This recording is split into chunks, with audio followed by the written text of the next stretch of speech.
Alright, y'all, super quick video time. So I want to give you my initial reaction to the Democratic debate.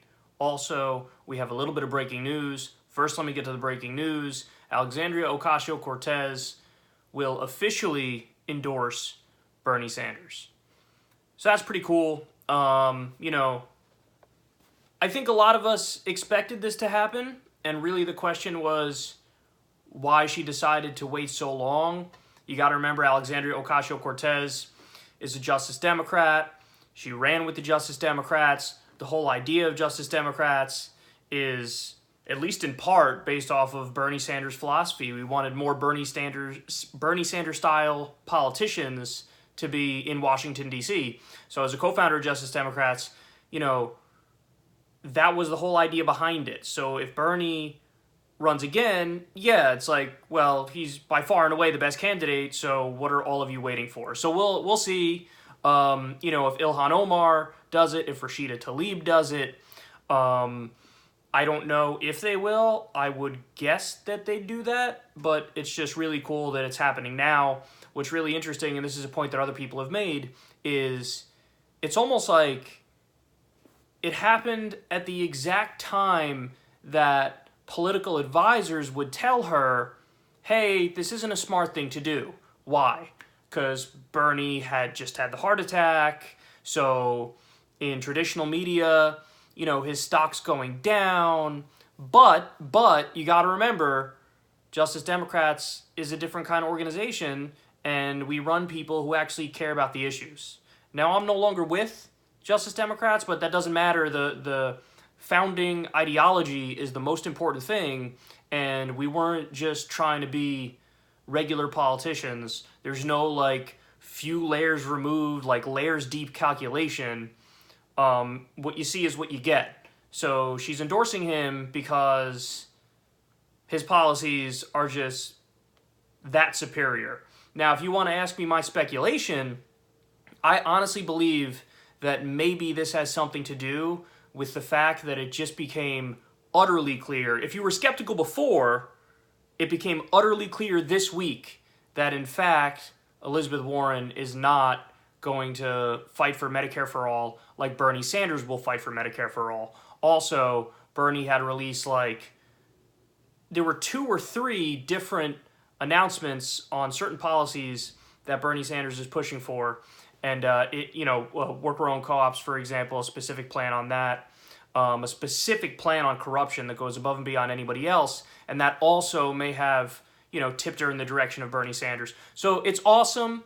The demographic that Bernie struggles with the most is older folks. This obviously will not help him with older folks, but it appears like the Bernie strategy is let's hold our base and expand and get new voters, get young voters, get working class voters, get people of color, and you're going to try to, overwhelm the primary in that direction. And either way, it's an awesome thing. Now, so I just wanted to do that quick breaking news now. I want to give you my initial reaction here on the debate. Now, I will go back and watch the debate before I do my next show. So tomorrow morning, you could actually see me on the Hill on Rising with Crystal and Sagar. I'll be going on there. I think it's at 10:15. Although I don't know if it's live, so I don't know if you'll be able to see it at that exact time. Maybe it'll be just uploaded immediately after. But tomorrow morning I'm there, and then the show will be on Thursday, and I'll do my full debate breakdown on Thursday, and stuff will hit YouTube then. But let me just give you my quick initial reactions. I'll have the specific clips on Thursday. But let's go through one by one here for all the people who are in the debate. First and foremost, Joe Biden. What happened with Joe Biden? Exactly what you'd expect. Melting brain Biden is melting brain Biden. I like how Jeff Stein of the Washington Post, who actually does some really great work, he tweeted at one point in the middle of the debate, he said, here's Joe Biden's answer on, I think the issue was taxing the rich. And I was reading through it, and in a very similar way to Trump, when you read on paper what Joe Biden actually said, it's even worse than when you listen to him. And it wasn't good when you listened to him. It was already bad when you listened to him, but when you read it, it was just totally incoherent. So basically, you got from him exactly what you'd expect, kind of nonstop babbling. There were a few moments where Warren and Biden got into it. There were a few moments where Biden and Bernie got into it. I don't think too many other people took shots at Biden, but that just could be because nothing stuck out to me. Maybe it happened and I just didn't perceive it in the moment. I was obviously tweeting at 1,000 miles an hour during the debate. So Joe Biden, the same kind of thing you'd expect. However, it's hard to tell what's going to happen from here, particularly because last two times he absolutely did terrible, and then he didn't really fully implode. Like, he dropped in the polls, there's no doubt about that, but he was still in that number one position or tied for that number one position or within striking distance. What, is he 1 or 2 points behind in the Real Clear Politics national average? So I don't know. Is this one finally going to be the straw that breaks the camel's back where he dips significantly below? We'll see. In a world that makes sense, yes, that should happen. But the world doesn't necessarily make sense, and it's possible that he just continues to flatline. I do not see Joe Biden going back up. In fact, I think there's no way that happens, but he could either flatline like he's continued to do, or he could drop even more. His performance was bad. Okay, Cory Booker, he was just there. He's got this like Deepak Chopra soccer dad vibe, and he's really bad at directly answering questions. So I'm sorry, Cory, this just isn't for you. Again, we're in a deeply populist, anti-establishment political era, and he's not populist, and he's not anti-establishment. And he's like this goofy, affable guy, and he seems like a nice dude on a personal level, but it's just you're not landing, and it's not going to happen, bro. I'm going to need you to step down. I'm going to need you to step aside. So nothing's happening with him. He was just there. Okay, Mayor Pete, one of the biggest losers of the night. Everything out of his mouth was insufferable. So there's definitely, behind the scenes, there's a lot of strategizing going on, and his team was like, listen, man, so you're hanging in there, you're one of the 5%ers thereabouts, like he's at about 5%, so you're not out of it, but you're really not in it, so you got to make a splash. So what did he do? Like, what was his decision? What direction did he go in when it came to making a splash? He decided, I'm going to continue to attack Bernie Sanders and Elizabeth Warren, and I'm going to go after their ideology. So, he's throwing his lot in with the centrists. It's crystal clear. What's hilarious and really frustrating about Mayor Pete is he oftentimes says, and he said it to Joe Biden at one point, Joe, we can't go back to the politics of the past. We gotta move forward to a new kind of politics. We can't just go back to before Trump. And so he does this rhetoric of like, hey man, the establishment's a problem. But then all of his proposals fit in perfectly with the old school Democratic neoliberal consensus, which has dominated the party for decades. So he pretends like he's all anti-establishment, and then it's like a bait and switch, and he gives you all of the exact same establishment proposals. So I think he did terrible. I think all of his attacks fell flat. He got into it with Tulsi Gabbard on Syria, and, he just kind of ended up fervently arguing for a U.S. presence in the Middle East, an indefinite presence in the Middle East.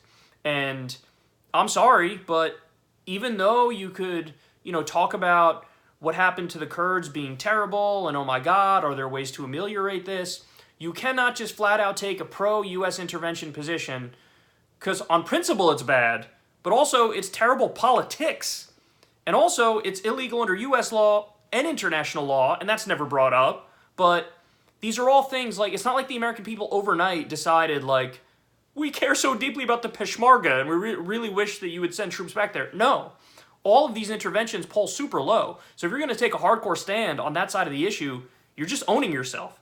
So I think Mayor Pete did a terrible job, and he got so much speaking time. It was never ending. Every time you blinked, he was talking, and and he's so overcoached. I can say nothing good about Mayor Pete. Okay, then we have Julian Castro. In a similar way to Joe Biden, he was just there. For whatever reason, I feel more sympathetic towards Julian Castro these days. I think he actually is. He's almost, in a weird way, he's almost like Yeti Man Bill de Blasio, where like he ran and he's trying to be more left than most people on stage. So I think maybe that's why I feel a little bit sympathetic towards him. But I get the sense he didn't talk a lot and he didn't really say anything that landed with me hard. So he was just there. Tulsi Gabbard. Now, Tulsi, you could see she wanted to go after Elizabeth Warren. There were a few moments where she started doing that, But what's incredible is it really did seem like CNN was running interference for Elizabeth Warren. Because one time where it was very clear she was about to go after Elizabeth Warren, boom, they cut to commercial. And Aaron Burnett, like, really, like, in a very loud, aggressive way, kind of was like, off, cut it off. Anyway, commercial break. So you could say, hey, maybe she had a hard out, so she had to cut out. I mean, that's certainly possible. But it also is just mighty convenient that everybody knows what Tulsi did to Kamala, and then anytime Tulsi was about to do that to Elizabeth Warren, it was like, www.com. So Tulsi, overall, I don't think she had a great debate, but, like, she had a lot of odds stacked against her. The moment that I liked out of Tulsi was the moment where she was in her wheelhouse on foreign policy, and she started talking about Syria. It was still refreshing to have, one anti-war voice up there. Again, the deck was stacked against her, and she was fighting an uphill battle, and even the moderators were against her, but, she held her own, and she made that argument. But I do not see her getting a bounce in the polls after this, and of course, part of that is because she will be smeared relentlessly, as she was in the New York Times recently, where they just ran an article saying, like, oh, she's a Putin puppet, and, she's a supporter of Assad or whatever. They just ran a vicious smear article, and then she had to come out here with the deck stacked against her. But she did it, and she wanted to do the right thing, and she wanted to go after Warren, but that didn't really come about. Then we have Kamala Harris. She's another giant loser of the night. I'd say Mayor Pete did worse, but Kamala did really bad. Her most prominent moment was arguing with Elizabeth Warren, basically begging Elizabeth Warren to support banning Donald Trump from Twitter. This is the one issue where she chose to take a stand. The one issue where she chose to take a stand was, come on, Elizabeth Warren, what are you doing? Like, oh, you want to be all tough on these big tech companies by, like, enforcing antitrust laws and breaking them up. But why don't you be really tough on them like me and call for the banning of the President of the United States from Twitter? That's the issue she chose to take a stand on, a grandstand on. Like, I know she thinks, oh, this is going to look like I'm taking a big, brave, bold stand. But really what it looks like is you're running to the mods. And it looks like you're just a petty, censorious little authoritarian. Now, I get it. There's like quite literal arguments that Donald Trump violated the terms of service. I get it. But if this is going to be your big thing, and this is going to be what you're applying pressure to Elizabeth Warren on in the hopes that this will make Elizabeth Warren go down in the polls, no. It was totally flat in the room when Kamala Harris was doing it. She kept bringing it up in an awkward way. It was just fail on top of fail on top of fail. I think she had a terrible night. Amy Klobuchar. And here it is. The biggest losers were Mayor Pete and Amy Klobuchar. In the same way, every time you looked up, Mayor Pete was talking. Every time you looked up, Amy Klobuchar was talking. And she is the worst. Every time she talks, she thinks she's nailing it, and she ends it with like a really smug look on her face, and she thinks she's sticking the landing like a gymnast or something.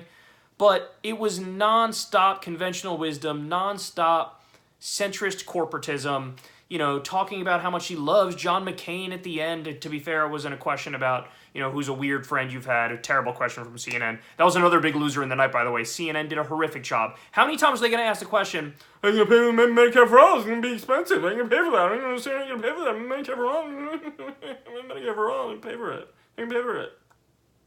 Like, that's all they have. And they ask it 1,000 times. And every time it gets dumber and dumber because, as I've explained to you guys before, and as you all know, all the data shows Medicare for All saves money. In fact, there was a recent study, University of Massachusetts Amherst, very detailed study. They found it saves $5 trillion. $5 trillion. So it costs less for your average family, and they get more. And you cut out the mafia middleman, which is the for-profit health insurance company.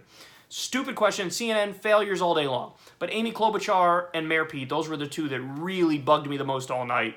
And she thinks what's hilarious is I know she's backstage right now going, nailed it. And I also know that all of corporate media, not all of them, but many voices in corporate media are going to try to say Amy Klobuchar had a good night. And it's going to be hilarious to see those clips because they're so disconnected from reality. And she will get a bump of 0.0%. And hopefully she will drop out because this really is getting to the point where it's super embarrassing. Flaily Arms Beto, I felt kind of bad for Bet on My Stork because he didn't have a good night. but he knew he wasn't, and he could tell he's not going anywhere. Like, I sensed the defeatism in his voice. It was just so obvious. I almost felt a little bad for him. Because I'm like, come on, man, why are you putting yourself through this? Like, you know you're not popping off. You know this is not happening. So, nothing, Beto was just there. He was existing. Nothing happened. Businessman Tom Steyer. Tom Steyer sucked.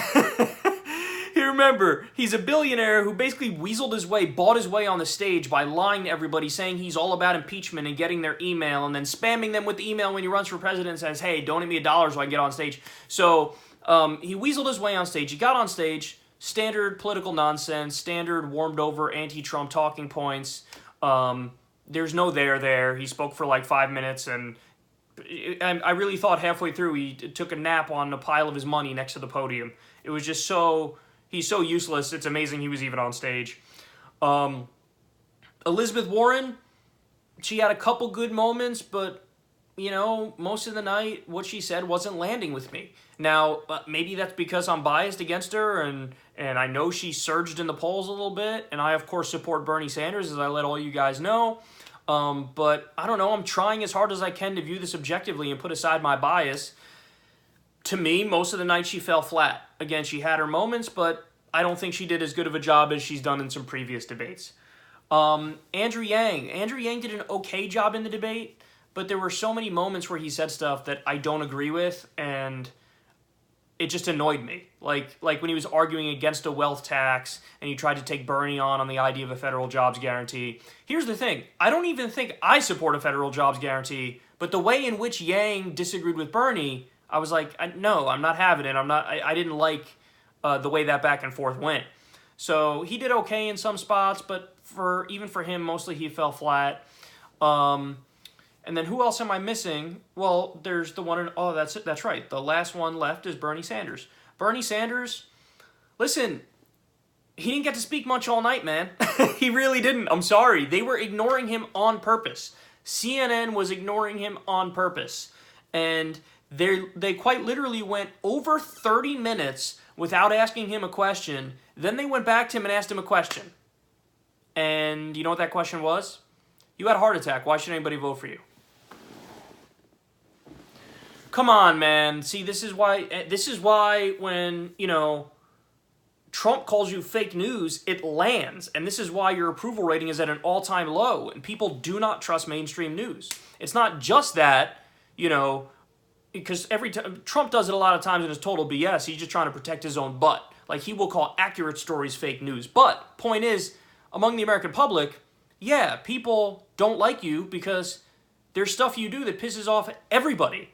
And I'm sorry, but you didn't give him a fair shot. He didn't speak. I mean, they had these counters, that's not the right word. They had this clock on everybody for how much they spoke during the debate. And Bernie Sanders was towards the bottom.